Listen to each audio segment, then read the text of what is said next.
Hi hello. അപ്പോൾ അതേണ്ട നമ്മുടെ ചേട്ടത്തിയും കുഞ്ഞുങ്ങളും കൂടെ വന്നു. അപ്പോൾ പൊന്നു ചോദിച്ചതോ ക്യാരറ്റ് ഹൽവ. കൊച്ചുങ്ങൾ എന്തെങ്കിലും ആഗ്രഹം പറഞ്ഞാൽ നമ്മളെ കൊണ്ട് പറ്റുവാണെങ്കിൽ സാധിച്ചു കൊടുക്കണമെന്നേ. അപ്പോൾ ക്യാരറ്റൊക്കെ ഉണ്ടായിരുന്നു. എന്നാൽ പിന്നെ ഹൽവ ആയിക്കോട്ടെ എന്ന് വിചാരിച്ചു. പക്ഷേ അതല്ല കാര്യം, അതെനിക്ക് വെക്കാൻ അറിയത്തില്ലെന്നേ. പിന്നെ ഉള്ള വീഡിയോ ഒക്കെ കണ്ടുപിടിച്ച കേട്ടോ പഠിച്ചെടുത്തത്. എന്നാൽ പിന്നെ നമുക്കങ്ങ് തുടങ്ങിയാലോ, എങ്ങനെ വെച്ചതെന്ന് കാണാം. അപ്പോൾ അതേണ്ട പാനെടുപ്പത്ത് വെച്ചു, അതിലോട്ട് നമ്മൾ നെയ്യ് ഒഴിച്ചു കൊടുത്തേ. നെയ്യൊന്ന് ചൂടായി വന്നപ്പോഴത്തേന് നമ്മൾ ചെറുതായിട്ട് അരിഞ്ഞ് വെച്ച അണ്ടിപ്പരിപ്പാണ് ഇട്ട് കൊടുത്തത്. അണ്ടിപ്പരിപ്പ് പൊന്നിനോട് കാര്യം പറഞ്ഞിരുന്ന സമയത്ത് അതങ്ങ് മൂത്ത് പോയി. സാരമില്ല, നമുക്കല്ലേ.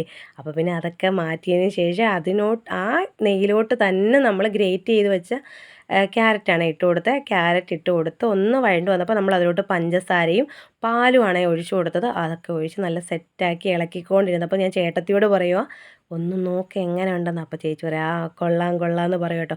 ചേച്ചി അവിടെ മീൻകറി വെക്കുന്ന തിരക്കിലാണേ. അപ്പോൾ ചേച്ചി അവിടെ മീൻകറി വെക്കട്ടെ, നമുക്ക് അന്നേരം ബാക്കി നോക്കാം. അങ്ങനെ വേണ്ട നമ്മളത് ഇളക്കി അടച്ച് വെക്കുവാണേ. അതിനിടയ്ക്ക് ഒന്ന് വെന്ത് വന്നപ്പോൾ ഞാൻ പാൽപ്പൊടി ഇട്ട് കൊടുത്തായിരുന്നു. പക്ഷേ അത് ഇടുന്ന വീഡിയോ എടുക്കാൻ മറന്നുപോയി.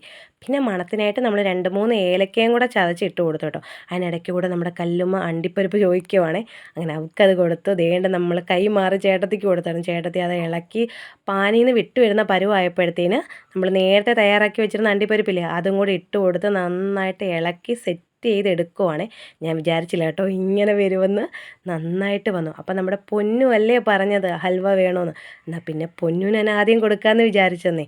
അപ്പോൾ അവൾ എന്നോട് പറയാം, പാപ്പി ചൂട് മാറ്റിയിട്ടേ തരാവേന്ന്. അപ്പോൾ അത് ചൂടൊക്കെ മാറ്റി അവൾക്ക് കൊടുക്കുക കേട്ടോ. അപ്പോൾ അവൾ പറയാം സൂപ്പറായിട്ടുണ്ടെന്ന്. അപ്പോൾ എനിക്കൊരു സംശയമുണ്ട്. അപ്പം ഞാനും കൂടെ ഒന്ന് കഴിച്ച് നോക്കുവാണേ.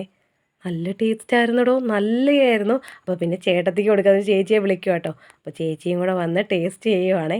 അഭിനയ സിംഗമേ കണ്ട കൊള്ളാന്ന്. അപ്പോൾ ദേ അടുത്തിരിക്കുന്ന ആളിനെ മൈൻഡ് ചെയ്തില്ലെന്ന് വിചാരിക്കലേ. അവൾക്ക് വേണ്ടാന്ന്, അവൾക്കിതൊന്നും ഇഷ്ടമല്ലെന്ന്. ഞാൻ കൊടുത്തപ്പോൾ തന്നെ അവൾ പറയാം എനിക്കൊന്നും വേണ്ടാന്ന്. അപ്പോൾ ഓക്കെ.